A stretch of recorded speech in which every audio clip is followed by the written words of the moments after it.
you going, guys, and welcome to another episode of What You Do for a Crust. With us today, we have a teacher. I've been wanting to get a teacher on for ages, so thank you very much for being here. Yeah, thanks for having me. Very, very keen. Got a lot of questions for you, I've got to admit. I think there's so much around education that's really important, but you're a bit of a special teacher as well, so I definitely want to unpack that a bit further. But in good fashion, we'll get stuck into our fast five. Salary range for a teacher. Yeah, so coming straight out of uni, geez, I can't remember these days. What is it? I think you're on about 75. Yeah, good. Between 75 and 80 grand a year. Then every year you sort of take a bit of a jump. Each step up to step 9. So after the 9th year is your sort of maximum sort of teaching range, which I think that's about 115, 120. And then you sort of get into, so I'm working leadership in education. So I'm what called like a B1 leader, like your entry level leadership role. And I'm about 130,000. And then it sort of goes up from there. Nice, good money. And then, principals get paid depending on the size and the complexity of the school. They can get paid anything just about. Very fair. Yeah, geez, very fair. All right. I think this is a real interesting one, and this one's probably going to be not a short answer. Pros and cons of being a teacher.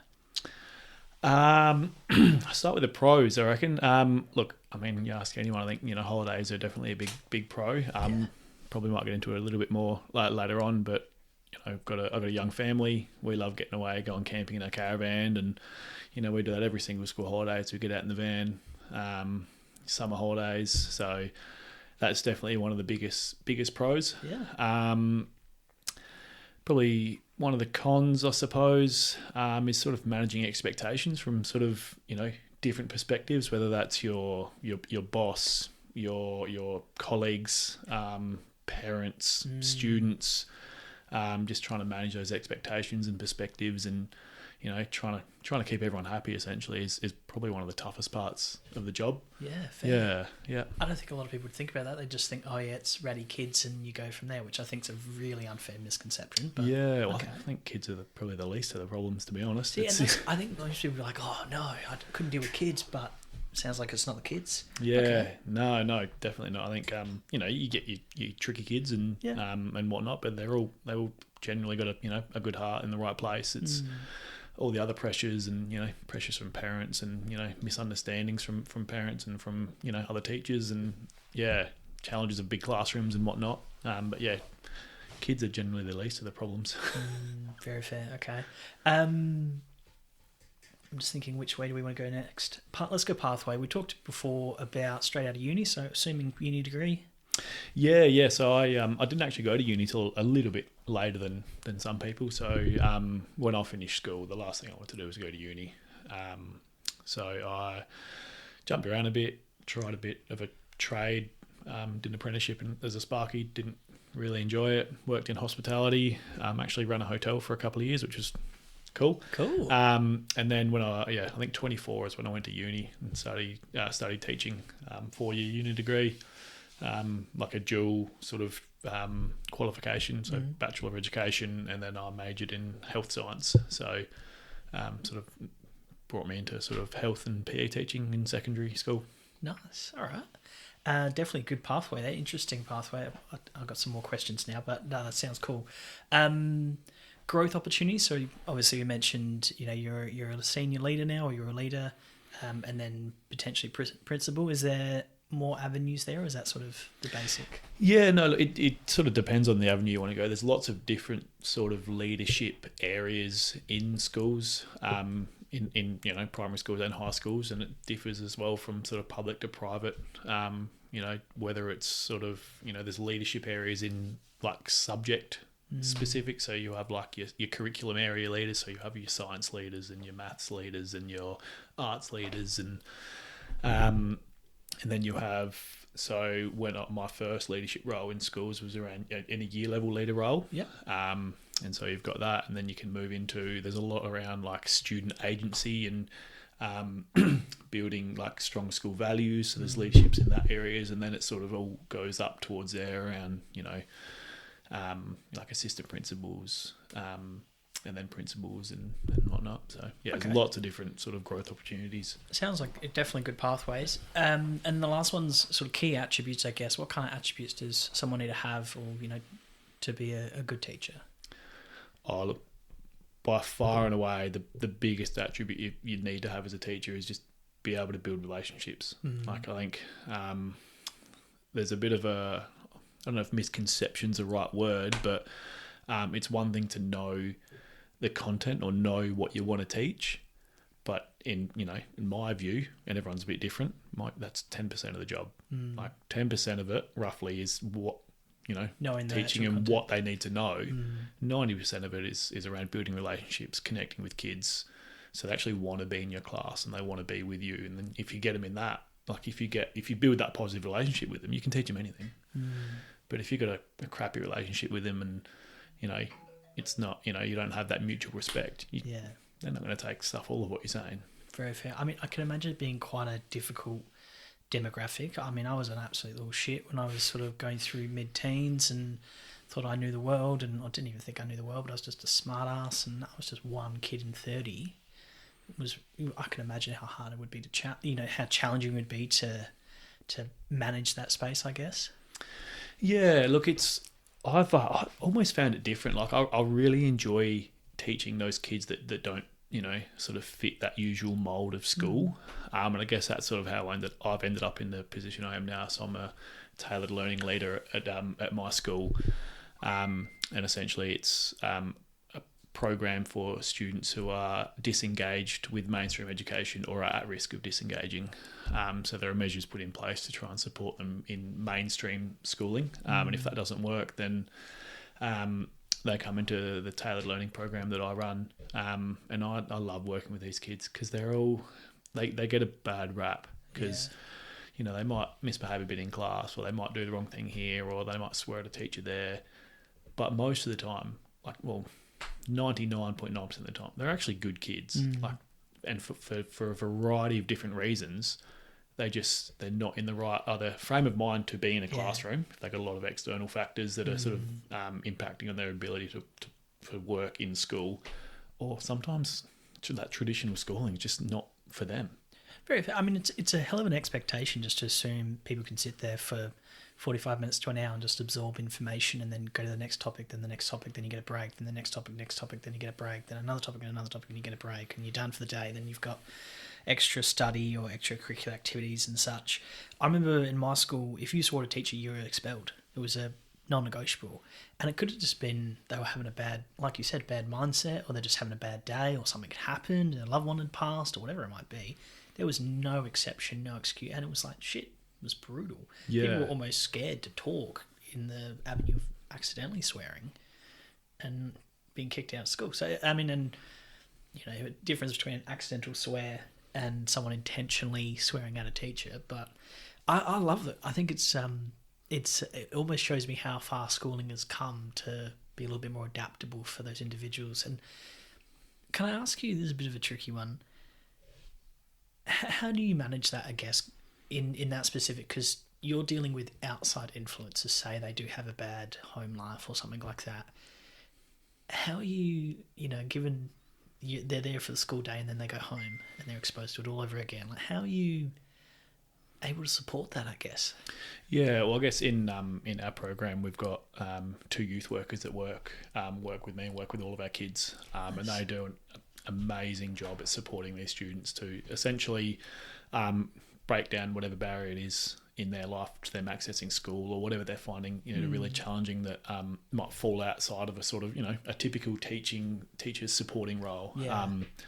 So we've got some of our youth workers are supporting kids who are experiencing homelessness, some domestic violence, some don't, like they just don't have any income at home. Sometimes they go without food. So our 2 youth workers that work in our program are phenomenal. Heavy shit for just kids, and I'm not saying just kids. A lot of the time they are young adults. I know, children are maturing more now or earlier than what they used to. But that's some heavy topics for young individuals to manage. Of course, there's going to be changes in behaviour and those kind of things, or they're going to be irritable or stressed or depressed or whatever it might be. It sounds like you're taking what's associated as a really hard career, and you've even picked a harder subsection of it. And I think I've stereotyping, but I love it, and I think I almost sort of fell into it when I was in my when I was doing my uni degree. When I started my uni degree, I was working hospitality. And then I just, out of the blue, so one day I just apply for a job as a youth worker, working with kids under the guardianship of the minister. So ones that have been removed from their parents for whatever reason. And so I worked as a youth worker with those kids for 4 years. And that's sort of really where I, developed a really big passion for sort of working with these kids from, a diverse range of backgrounds and disadvantages. And then, my first role in a school straight out of uni was not at a traditional mainstream school at all. This school that I worked at the first time around was for kids aged 17 to 24 who weren't successful with school the first time around for a variety of different reasons. Many of them disengaged. Many of them faced various mental health challenges. Lots of bullying. Just didn't finish school the first time around, and they wanted to go back and sort of complete it at a later stage. So I think that role combined with my youth worker role before I was a teacher helped you identify, set me up perfectly. So fair. Yeah, nice, very nice. I mean, good on you, and very rewarding. And I'm sure I can guarantee those students be very appreciative to have you in their corner. That's for sure. I know this is obviously an employment or career podcast, but I really do want to learn a little bit more about this, and we can get back to sort of mainstream teaching a little later. What kind of methods and avenues of supporting these individuals, I guess, a little bit differently than the standard student? And I don't think there's ever a standard student, but what kind of things does your program, without getting into too many specifics and whatnot, but what kind of things are sort of a bit different? Yeah, so we our sort of core main program operates 3 days a week instead of 5. Okay. We start at 10 a.m. instead of 9. Instead of crack of dawn. And we provide students with food. Some students don't have access to lots of food at home. And the school that I'm working at now, I love the place that I work now because they put a lot of trust in me to support these students. And that's been, I haven't faced any barriers in terms of being able to do with these kids what I would like to do to help support their re-engagement with school, which has been a huge bonus. They've been really supportive. Sorry to cut you off. Is that the ultimate goal, to re-engage them into school? Yeah. Okay. So that's one of our goals. So some of our kids will go from our program. So our internal program is year 9 and 10 students only. Okay. So Tough the reason, age. the reason why it's year 9 and 10 only is we've identified that as the sort of age group where the real, there's a real big sort of drop off in engagement with students. Year 11 and 12, there's a lot more flexibilities in terms of pathways and even subjects and TAFE vet courses and whatnot. Yeah. Secondary schools will then also place a lot of emphasis on supporting that transition from primary schools into year 7 and year 8. So year 9 and 10 is sort of, in a lot of schools, is sort of that forgotten about cohort. Yeah. And so, this program here is tailored to those sorts of students. So we've got space in our class for 24 in our internal classroom, but we also got students that don't come to school at all, and they're just sort of case management support only. Okay. Different practices. Cool. Yeah. And then we've also got some students that, for a variety of different reasons, they're not on site at our school. And so we engage an external service to support these students in their sort of education. In their home or in their residence. Yeah. Interesting. It sounds like a lot of different pathways and maybe opportunities isn't the right word, but I love the flexibility that you're mentioning. It makes sense to me. It really does. Everyone learns differently. We all learn at different paces. My wife, to her bloody credit, she reads something, she understands it, she doesn't forget it. Me, I got to read it 6 times before it clicks and go from there. We're all just different, in that kind of avenue. The concept of teaching, to me sounds really difficult because of that variability. It's not a one size fits all, and some people are going to misinterpret things or not fully understand and comprehend, and it's challenging, especially then all the complexities of these students that they're going through. I can imagine, and I can only imagine, having a bit of a psych background, that learning I can't remember what a year 9 or year 10 learns, but learning something around, history or geography means diddly squat compared to making sure I've actually got dinner tonight or something like that. Yeah. Your perspectives are probably a bit different. And we try and make all that learning relevant as well. So we still do maths, but we try and do maths that is relevant to real life maths. So one of the first things I say to students when they come into a maths class, I'm like, you won't in this class here, we won't be doing algebra or trigonometry. Like they've got their place, absolutely, but we're not doing that here. We're doing some maths that'll give you real life relevant practical knowledge, practical knowledge that's going to help you support you when you leave school. And so we do a lot of work around like personal finances. Nice. So one of the big projects that we just finished at the end of the year last year with students was around they've got to go search for a car they might want to purchase on car sales, and then we unpack this whole big project around okay, how do you get a car loan? What does that look like? How do you compare loans? What does all this mean? What is a comparison rate? What does all that mean? And then why isn't that?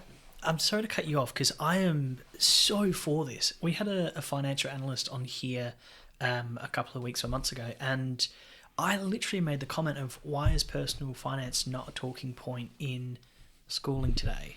Around compounding interest, around interest rates on credit cards and home loans and how that all looks, what's lenders mortgage insurance and all those kind of things. How come we don't do driver's ed? I'm not trying to mimic American education system because I'm not going to get into that, but for me it just seems like really core principles of helping someone progress quite well through the world. And I know trigonometry and algebra does have its place, absolutely, but I just find that so much more practical. I would have jumped at that opportunity to learn those things as a kid, especially. Yeah, and I think it's there's a much bigger emphasis on it these days, and it's getting bigger. And the what's his name? I can't remember what his name was. Someone that works for the department. Whatever his name is, has highlighted. I did some professional learning at the end of last year that he attended. It was around personal finances, and they've acknowledged that we need to embed more financial literacy and personal finances into the curriculum. I think 100%. I think from personal experience and the teachers that I've sort of worked with and spoken to, even like maths teachers, like they would love to teach more of that stuff. It's a lot of the challenging part is, and I'm sure this is very common in other curriculum areas, is that we're sort of governed or bound to teach sort of a set curriculum. Yeah, a set curriculum. It's applicable across all of Australia. And there's a little bit there around sort of finances and financial literacy, but then there's all this other stuff that we have to teach, and so I can see those constraints, and that's where I guess I'm really lucky and you're really thankful for the role that I'm in now, that I get given that sort of flexibility to be like, no, let's teach these kids something valuable and it's going to be meaningful to them.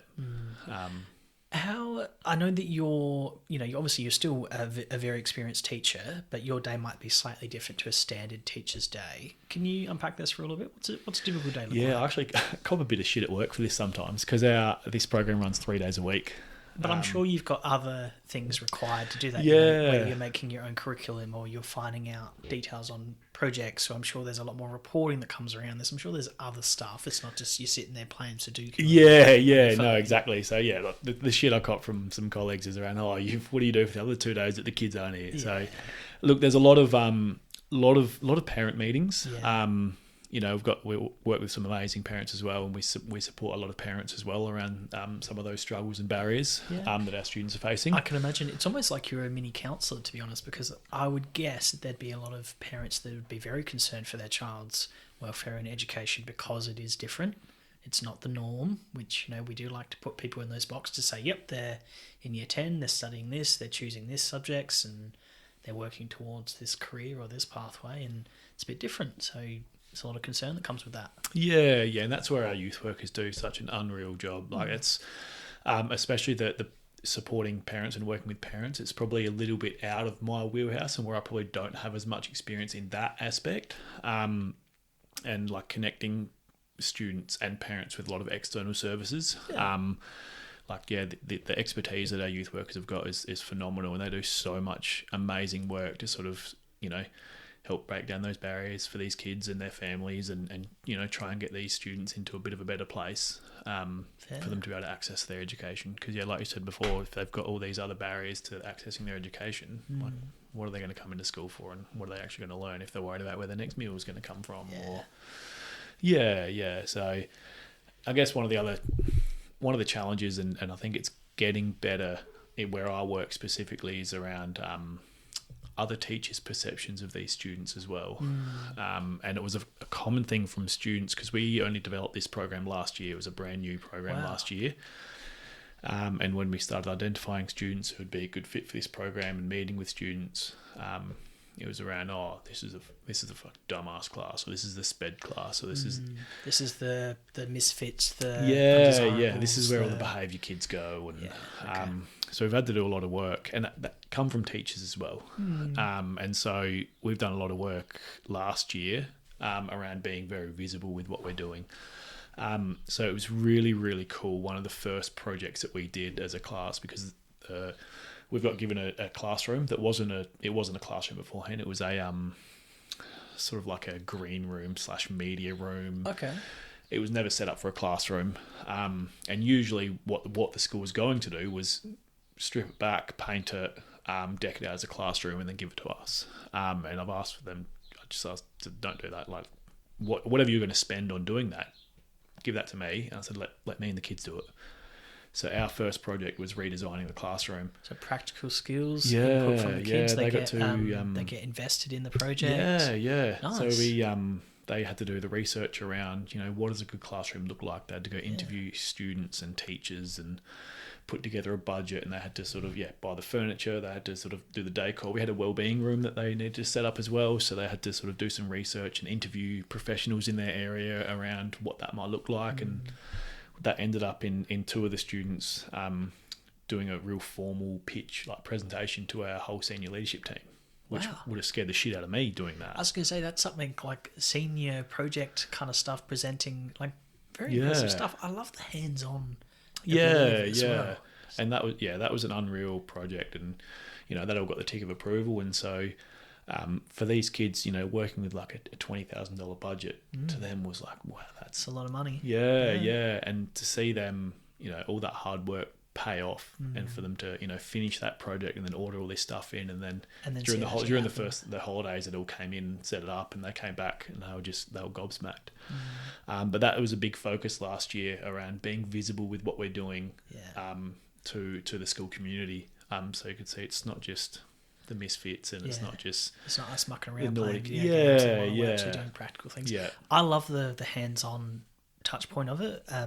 I was not a good student, particularly in school. I struggled just to sit still, I think, whether it was ADHD or I just didn't find stimulus. I had some horrible teachers, but I had some fantastic teachers as well. And then when I followed the path where I actually wanted and got to choose what I learnt, I was so much more invested and so much more successful. And just those kind of opportunities weren't a thing when I was a kid. Not that I was, any misfit or behavioural badness, but still, like, it sounds incredible. It sounds like really cutting edge kind of stuff, and I do love the flexibility of it. I really do. Yeah, look, and there's definitely a need for it in schools this year, and there's a lot. I'm not the only person, we're not the only school doing it. There's a lot of schools who have identified that there needs to be a change in the approach to educating some students. There's a lot of schools doing some really amazing things. That's probably a big focus of mine this year, is to sort of get out and network with a few more schools, where lean on them and to look at what they're doing, what other areas are doing. Because at the end of the day, I only know what I know, and our team really know what we know. So it's I think it's really important to sort of get out there and network with people who are trying to do the similar sort of thing. And could you network with students across students as well? Well, that would be amazing. We did that once. We did a day out last year at a private school in SA. Actually, there was an external company that was running like an entrepreneurial learning day. And we took a group of our kids there. It was about 12 of our kids, and they invited all these different schools. We were one of the only public schools there, and they were pretty intimidated. Our kids were pretty intimidated when we first got there, as was I. A lot of kids and teachers in dressed really smart in ties and blazers, and even here I am rocking up in my active wear and like it's not always the threads that you wear. That's common misconception. Yeah, but they got a lot out of that day. They absolutely loved it. And so I think there's definitely an opportunity there this year to sort of network with a few more schools and nice. Okay. We got a little off topic. Not that it matters at all, because I think it is so fascinating, and I could talk to you all day about that, because I think it's generally really important, and it's great to see the progression in education as well. What does a typical day look like? Typical day depends on the day. I know that's a hard one because it depends on the day. Yeah. A typical week, is that easier? Yeah, look, it depends on I guess sort of what we've got on, what projects we're currently doing. So like I said, we do 5 subjects, I guess, in our program. So we do maths and we do English. A little bit different to sort of what mainstream classes do, but try to keep it relevant. We do a subject called project-based learning. So that classroom project that I talked about before, that was done in this big project-based learning design. We follow a bit of a procedure around that. We're going to go back to school shortly, where our next project is looking at we've got a back garden in the back of our school that's not really utilised that well, so that's sort of a big project that we're going to work on in term 1, is around redesigning that space. Bit of agriculture and landscape design or something like that. And we'll sort of incorporate some art in there as well for students. So we have a few students coming in that are really interested in artwork as well, so nice. Sort of create a project around that. So that's our third subject. It's been a few weeks since I've been at school, so I was going to say, no pressure, but it sounds like it's definitely flexible though, depending. It sounds more like it's not just the stagnant. This is the course content that you've got to develop and whatnot. Can I ask you for the standard teaching role? How does that work in regards to it's the start of the year, you've been given a new class. Do you have to create the agenda and the topics and the or do you just get set? Like in a mainstream sort of class? Yeah, it depends on the school, I suppose. Okay. So I know, and every school is very different. The school that I'm at now, they, in my experience before I was in this role, I was in the PE department, and they work quite collaboratively. And so we get given sort of themes or sort of topics that we've got to teach. And sort of areas, obviously with PE, you've got different areas that, you can't have 13 classes in the gym at one stage. So it might be around like invasion sports. And so your invasion sports are, your football, your basketball, your rugby, your netball. And then we'll teach, whether it might be a 3, 4, 5 week unit based around that theme. There's, teachers collaborate all the time around, games or mini games or activities or something that work well with that style of game or with that theme. So you get we sort of get given the themes or the topic or the unit outline, and then you can set how you want to. They try and try a different thing this year, and they try and make all this sort of assessment tasks the same, just for a bit of continuity. And just sort of maintain a bit of that integrity as well. And I guess every school is different. Some schools are like bang on in terms of this is everything you need to teach, and you can make changes as you go. And then some schools that I know of, it's just you pretty much rock up there and, have to follow the guide. Do what you want. Interesting. I would have thought that every school would have been the same, given there's every common assessments or require like the grading system would have resulted in you're comparing two students from different schools, so we need to test them the same way, which means they need to be taught the same way, and obviously it's much more complex than that. When you get to year 11 and 12, so what I was talking about then was middle school.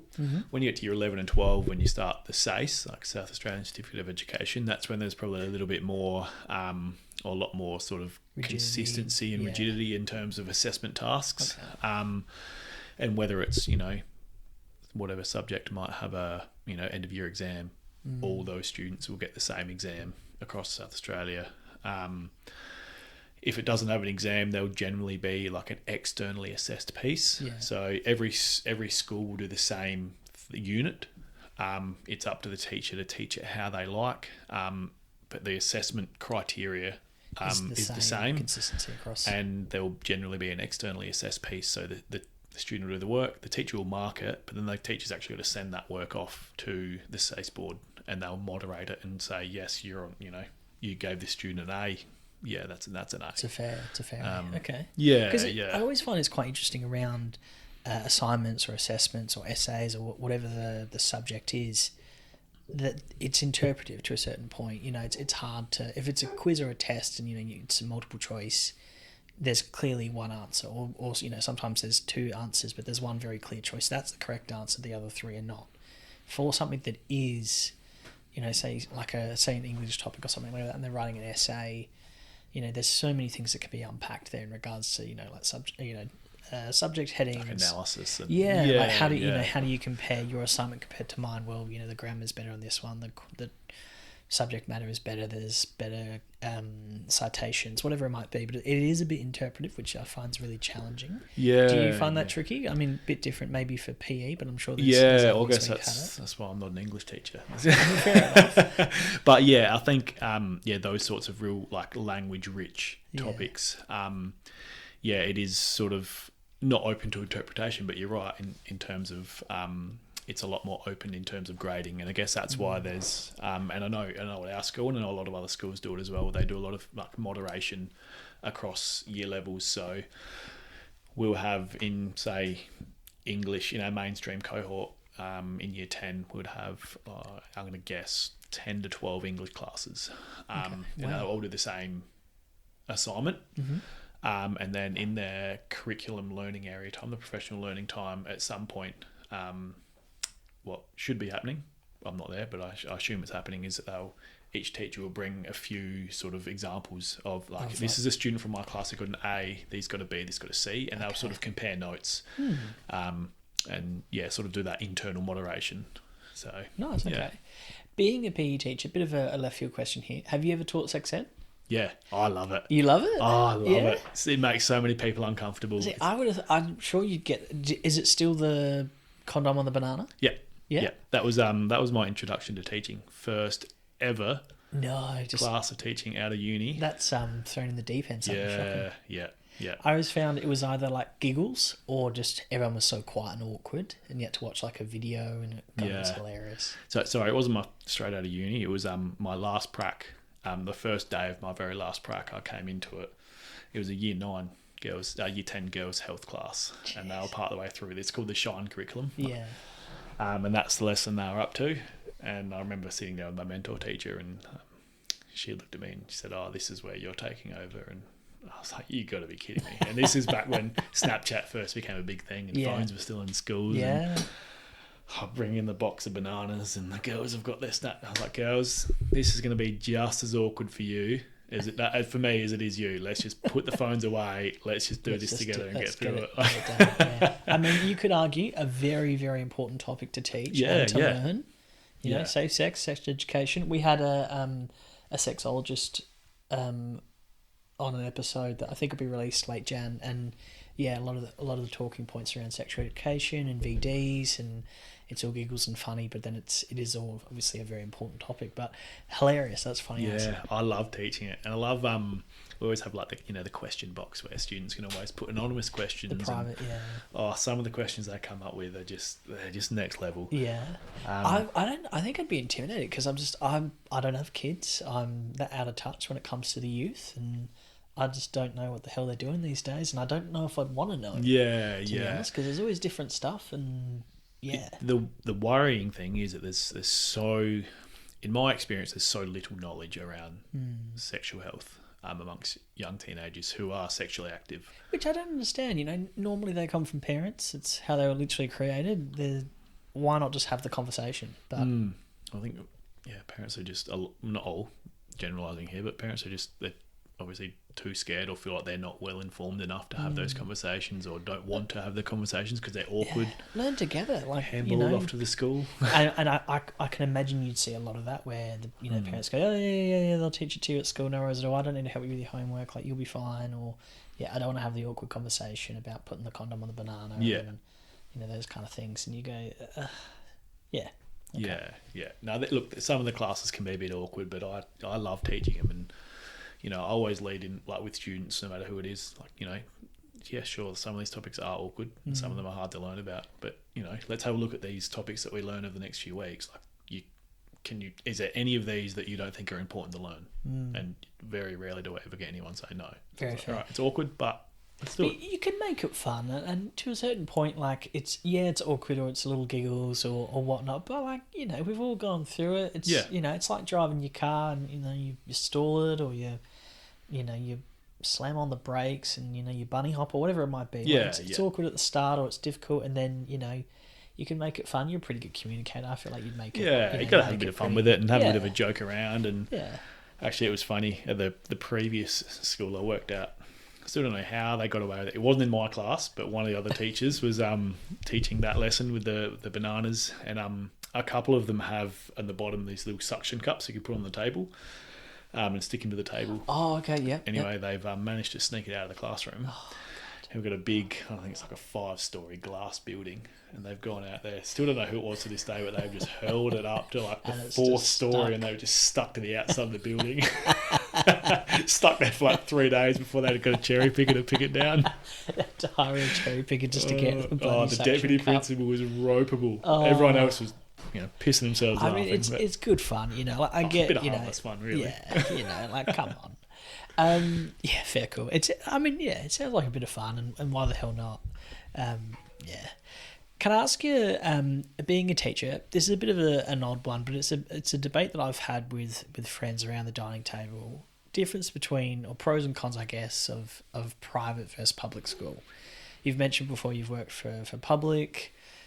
Given you've got kids as well, I'm just curious, where do you sit on that? Because everyone's got a different opinion, I guess. And I recently sat down with a bloke, and he was all for public school because his argument was, well, the money that I save, I can work less, or I can hire a tutor, or we can go on nicer holidays, or our living situation is better.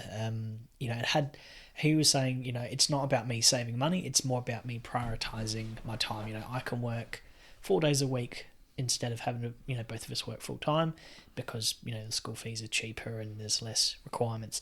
On the other end, people have then gone, well, hang on, is it the same quality of teachers? Maybe it is, maybe it isn't. But, the people that they're then going to school with, and their future connections and contacts and friendships, are they at a higher level? Like there's a lot there it's a bit of an interesting one. Where do you sit?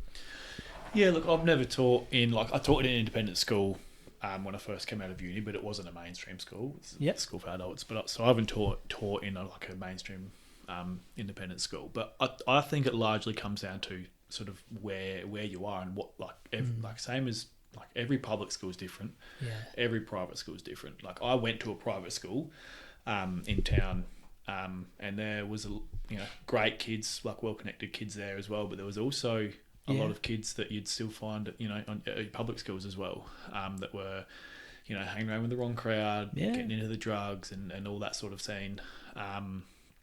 And so I think at the end of the day, the teachers all come from the same place or the same universities. I guess probably what you do get at independent schools is probably better facilities. I think the expectation of teachers is a lot higher, from what I've heard at independent schools. But I guess in my view it just goes back to the actual school itself, because there are some absolutely amazing public schools out there. I know the school that I'm at right now is a really, really nice. I was going to say they're doing this program. It sounds I would have no awesome. issues in sending my kids there. That's a good comfort. There are some other public schools that I definitely wouldn't send my kids, but it's the same with private schools. There are some private schools that I would absolutely send my kids to, and others that I definitely wouldn't. So I mean, there's an avenue of sometimes it feels a bit snobbish, but I think it depends on the region or the area you're in as well. It might depend on your financial situation, your working situation. Do they need to catch the bus to school? How old are the kids? All those kind of things. It's a tricky one to say the least. Okay, very fair. Another query I wanted to ask, we were talking about this before we started recording, and I don't mean to stir up, but there's a common conception that teachers just get a shitload of leave, that you guys never fucking work, you work from 9 to 3, and then you're kind of done. I generally don't believe that, because I know there'd be so many after hours expectations and requirements. Can we unpack that a little bit further? What's it sort of look like? Or is it... 12 weeks holiday is great. 9 to 3, I don't get up till about 8:15 every morning. And, I mean, I can't imagine that that's the case because, No. you know, is it a misconception? Yeah, look, I think it is. We don't, well, and again, every teacher's different, and every sort of, depending on what you're teaching as well, determines sort of how much extra work you got. I know in a lot of those language-rich, English subjects, especially if you're teaching the SACE, you've got a lot of essays to mark, and a lot of teachers spend their holidays marking those essays. I know I feel like I'm quite, I'm not going to say lucky. I guess the avenue I try and take is I slug my guts out during the school term. Yeah. A lot of days, 3 out of the 5 days of the week, I'm there at 7 a.m. at school. And some of those days I don't leave till 5. Long days, yeah. But then every school holidays, I'll work 1, maybe 2 days a week. 1 or 2 days over those school holidays. Yeah. If I've got a lot to do, then I'll work a bit more, but I try and keep those school holidays free. I'll go traveling a lot. If it's like we mentioned, it's a perk of the job. Yeah. You know what you're getting into. You do get more leave than the standard, and that's absolutely fine. I guarantee that there are other commitments that you then have as an expectation or obligation, such as supporting camps or crossing duty or yard duty at lunchtime or whatever it might be. Yeah. There's always those things where it's a different industry, it's a different career. It's not just you've got the summer off and then you absolutely you're laughing because they don't hear from you for 8 weeks. It's not the case. Yeah. So we just finished last year, the last school term. The last week of term, we took a big trip up to the Gold Coast. Took nearly 200 kids up there, and that went into the first few days of the holidays. And there's always got camps on during the year. So, and then even now, I did a day's work last week. I've done a day's work this week. We go back to work next week as well. And so I guess it all depends on sort of what needs doing. And a lot of that sort of stuff, I don't need to be at school to do. I don't need to be at work to do it. Yeah. I do it from home. Yeah, very fair. I mean, there's got to be perks. I would guess as well to say that there's always those people that go, teachers don't have to work hard.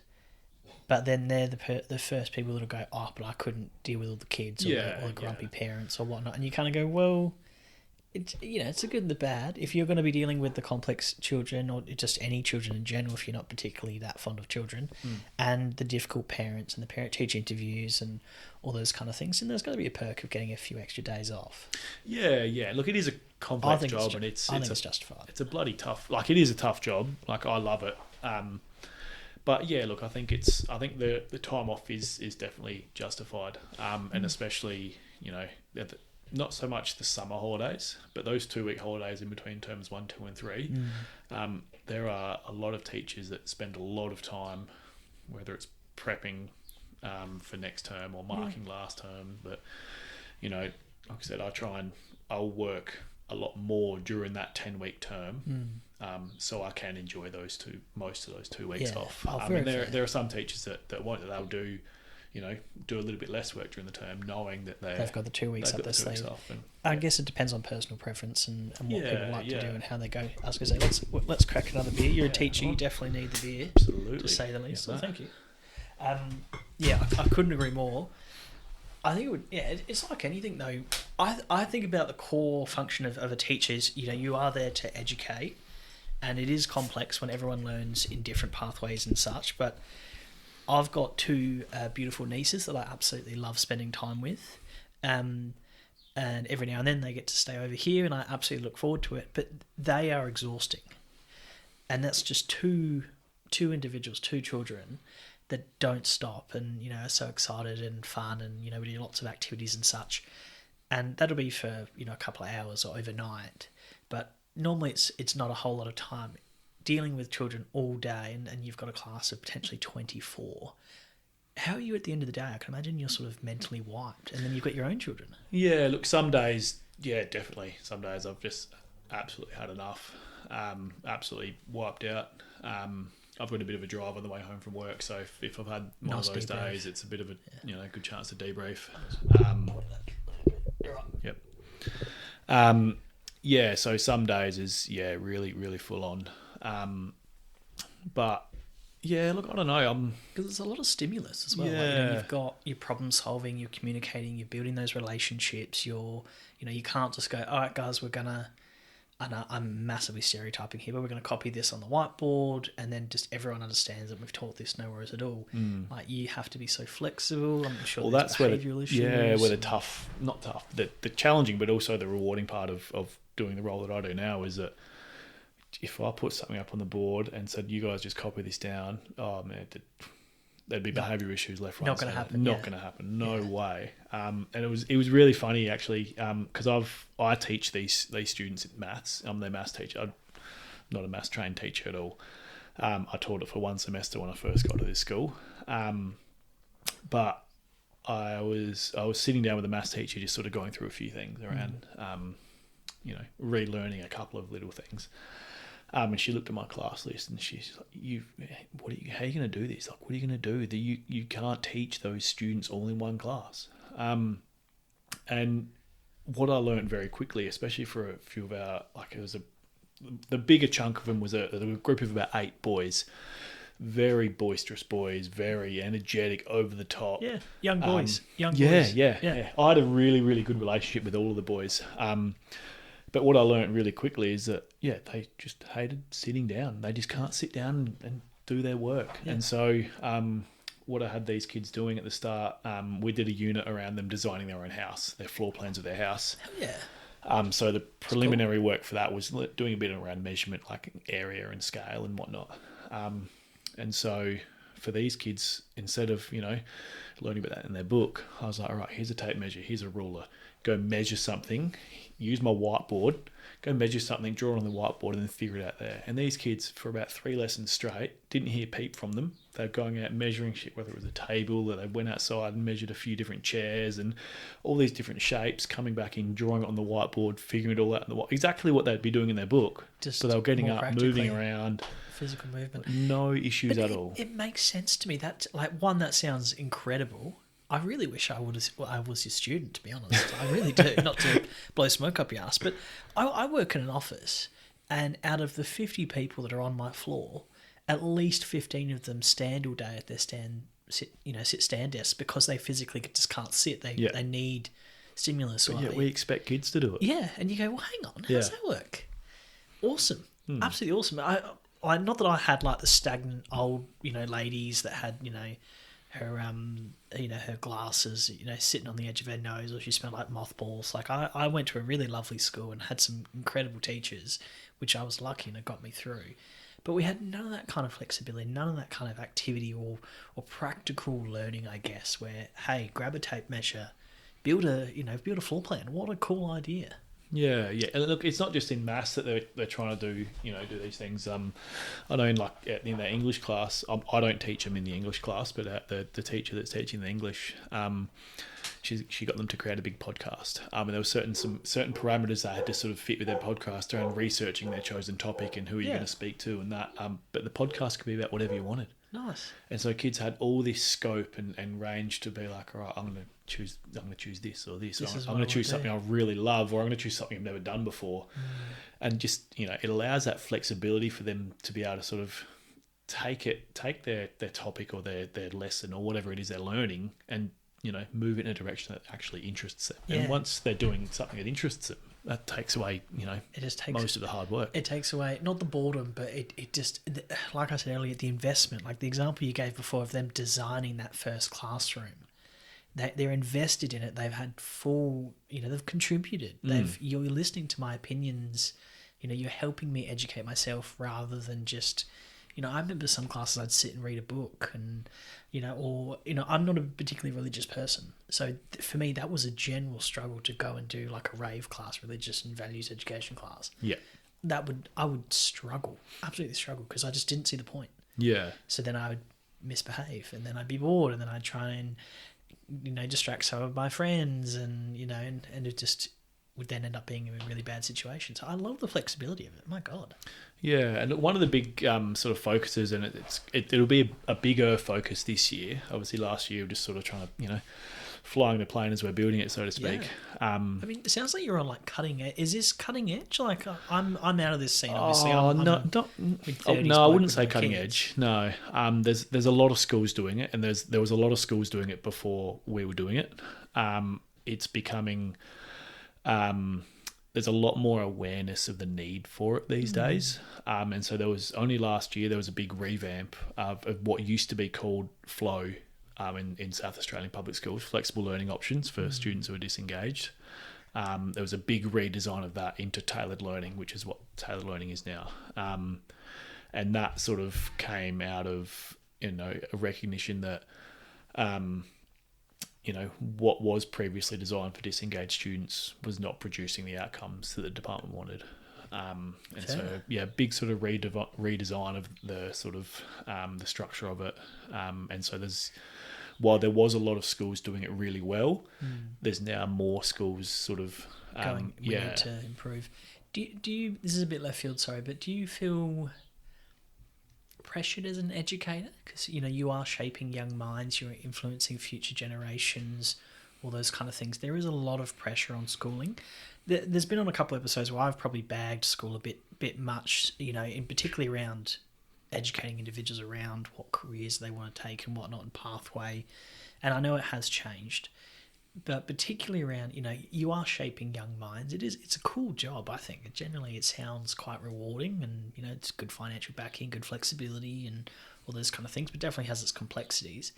Do you feel like there is a lot of pressure on teachers, though? Like, you need to, educate my children, and, like maybe not some parents or all parents or anything like that are just going, oh yeah, go to school and learn the things and you'll just be a good person and a good human being. Yeah, look, I think a lot of the pressure comes in the media more so than anything else. When anything comes in the media about schools or education, it's always like there's a lot of teacher bagging, teacher bashing. Why? And I think a lot of it stems from that misconception around you get all these bloody great, fantastic holidays. Educational outcomes as a country are going down. Like, you're the problem; it's the teacher's fault. Which is, I think, is a really unfair sort of blame to place on teachers, because we do what we're told, essentially. Not really, but we are governed, and we've got to teach to a certain set of curriculum that the government sort of designs and sets for us. Yeah. I guess probably more personally, I don't feel the pressures necessarily from parents. I've generally got a really good relationship with most of the parents in our program. I think the pressure, from me, I feel like it's from, and I think it's more perceived pressure than anything else, is around how our kids are viewed in the wider school community, from our teachers to our other students. And any time that there's if there's a recess and lunch, if you hear of a fight on the oval, and everyone will look at me and be like, oh, is it one of your kids? I'm like, no, hope not, but no. And so I guess there's that pressure around, if you've got these kids in your own program, you've got to make sure they're doing good things. But I'm also, sometimes there's a bit of a pushback. There's some teachers that will just grill kids for wearing the wrong uniform to school, and they'll come and tell me, your kid's wearing the wrong jumper. I'm like, that kid hasn't eaten in fucking 3 days. Yeah. Who gives a shit about the jumper? Yeah, fair. I'm not going to be nitpicking around some small shit when they've got bigger issues going on. I mean, my school was pretty strict on, uniform. Like, you'd have a straight tie. We did have blazers, and, you had to wear a particular kind of hat. They introduced new hats, and there was a point where my family couldn't afford a new hat. The hat was like $100. Yeah, wow. My dad was like, you've got a hat that works. Just wear that hat. I wore it, got in trouble. Yeah.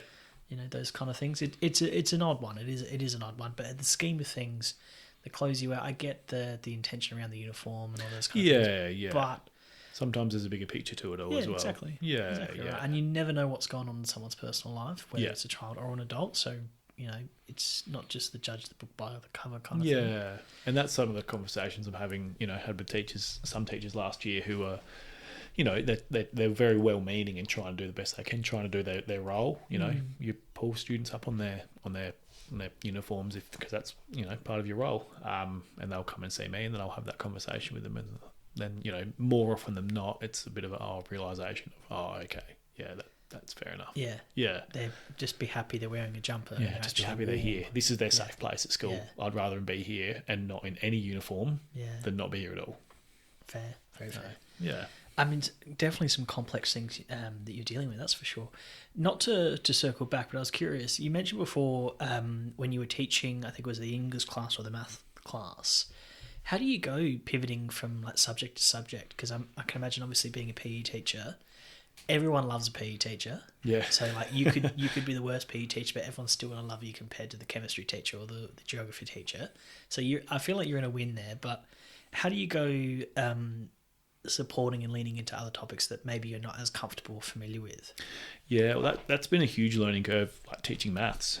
So I taught maths for one semester last year. Yeah. The year before last, sorry. Before that, never taught maths. When I taught maths for that one semester in a mainstream classroom, and again, you know, I don't want to go, you know, blowing smoke up my own ass too much. Like, I had quite a few students say, like, I hated maths, but I really enjoy coming to your class. Credit, like, own it. Credit where credit's due. Yeah. And I think a lot of it comes back to just the relationships you build with kids. And if you can get that relationship, if you can get their trust and their respect, then you can teach them anything. Yeah. Like, I'm a firm believer. I've believed this my entire life. Anyone can learn anything. They just need to have the right motivation. They need to have the interest. You know, they need to be supported in the appropriate way. Big difference between learning something on the oval, even if you are sitting there reading a book, compared to being stuck in a you know, a room or an office or whatever it might be. Yeah. Sitting at a desk, and you know, you're staring. You know, you under bloody, what are those? We used to have like fluoro strip lights. And, you know, those kind of things. But out in fresh air and the sunshine, all those kind of things. You know, you're obviously much more motivated. That's for sure. Yeah. I think, just, you know, the number one is the relationships, but two, I think the big change for me from teaching PE, which was a largely sort of active outdoor role, to then teaching in the classroom where kids are mostly sort of sitting down at their tables. That was a big change for me. But yeah, I think just the little things around, you know, the relationships was first, and then for those students that can't sit down, let's, you know, get them up and doing something. Yeah. How did you acclimatise to a certain point without me putting you under the pump there? How'd you go from? You know? Well, I think it just started like just having genuine conversations with kids around, like, okay, well, this is what we're doing. Like, how do you want to learn? What do you want to do? How do you see yourself like learning this best? Because for some kids, sitting down in a book and just writing it's not. And then, you know, I guess going back to that sort of that maths example before with the kids getting out of their chair, like they were all like, most of these kids were all like footballers, and so I'd always have a chat with them about footy and knowing they were active. And you know, I did start by trying to get them like sit down, like, come on, we'll do this together, let's do it. And they were just mucking around, and then one day I was like, right, take this, start measure something in the classroom, go and do it, and then fill it in your book. And they measured it, and they'll just muck around and do something at the back. I'm like, all right, forget about your book, measure it, and then just, here's a texter, go draw big pictures up on here, and then do it on there. And it just progressed from there. Like I'd see what wasn't working, and I'm like, all right, let's just change this little bit here, and then, okay, that's still not working there, let's just change this little bit here, just to try and find what works. Can I ask you, do you think that's a really handy skill for a teacher to have, is the ability to adapt and sort of change? Oh, huge. Yeah, you've got to be adaptable. And I get that in some mainstream classes, it is hard to be adaptable. Like if you've got an old small classroom that's set up in rows, and you've got 29 kids in your class, it's pretty hard to be flexible. Like I get that. I guess that's where I'm really thankful and appreciative that I'm not in that scenario. But again, I guess that the adaptability comes around, you know, task design and unit design, and, you know, supporting students with what they're learning. If you can't support them to, you know, change their environment, support them to change what they're learning and how they're learning and how they can display their learning. Because if you learn a topic, a unit of work, for example, and then you say to the whole class, here, write me 1,000-word essay on it. Sure, you're going to have some kids that do that, no worries. But some kids will not be able to write their essay. They would have learned everything that you wanted them to learn, Yeah. but for you to want them to explain that in an essay format, some kids, not that they can't do it, It's just they find it much more of a challenge. Yeah. I absolutely agree with you. We stem from that previous talk about, everyone learns differently. It's the same thing if they have to do like a presentation. I always remember having to do a presentation at school, and it was terrifying because you have to stand in front of the class and present what you've learned. But if I could have a conversation with a teacher and explain what I've learned or researched, it would have been fine. One-on-one, no problem at all. Presenting in front of people, terrifying. Yeah. Even though it is all your, fellow students, absolutely terrifying. So it's amazing the situational differences, I guess, that, we all learn differently. I'm a firm believer of that as well. Yeah, and there is getting, it's much more flexible these days, especially in the SACE, than it used to be. And I believe it's only going to continue to get more flexible. And so there's a thing, what's it called now? Called like natural evidence of learning. Okay. So a teacher, like if they do an assessment task as part of their SACE and they've missed a little bit of this, one of the performance standards in their final piece, but that you've seen evidence of that elsewhere, as a teacher, you can acknowledge that, yes, I have seen that somewhere. Yeah, I think that's fair because you might know the core content, but you just might not be able to discuss or fully explain it or interpret it, in line with the answer that they're looking for, which is really tricky. It's an interpretive pathway, I guess, to a certain point. You might go, yep, this action does this, but you might not be able to explain it textbookly. It's like a maths assignment, and they say show your working, and you go, well, I got the right answer, but I don't know exactly how I got there, but I can get there again. But it's hard to show. Yeah, just tell me. That's good. If you tell me how you did it, perfect. Yeah, very fair. Not to cut this short because I'm loving this conversation, but we're at an hour. I've lost track of time. Wow, that went quick. And I do realise it's a weekday night, and you've got a family and whatnot. So I'm really appreciative of your time, but we might wrap up. Thank you very much, because I think this has been really interesting, and I do think that teachers are really undervalued, given that not just because you have to deal with children, which I don't think is a bad thing, but a lot of people are very quick to judge teachers or are very quick to complain, but then not actually show appreciation, which I don't think is fair. And I do think the status of a teacher's dropped, which again I don't think is warranted at all. I'm probably misconception there. I'm just judging myself, but thank you very much. I think you're right. Yeah. Thanks. Yeah, thanks for having me. Happy to come around. And really interesting to unpack this further, and particularly the area that you're in as well. I think is incredible. I love the flexibility of the learning, the opportunities, the real life practical applications on it as well. Like the car sales example that you gave. Hell yeah. Yeah. Like, who's not like going to need that? Yeah. Who's not going to need that? Yeah. Personal finance, there's so many positive applications. There's real life learning that they're going to need and will take with them for their entire life. Yeah. Yeah. Yeah. No. Look, thanks for having me on. Yeah. Happy to be here. Thank you very much for being here. Cheers. Thanks, mate.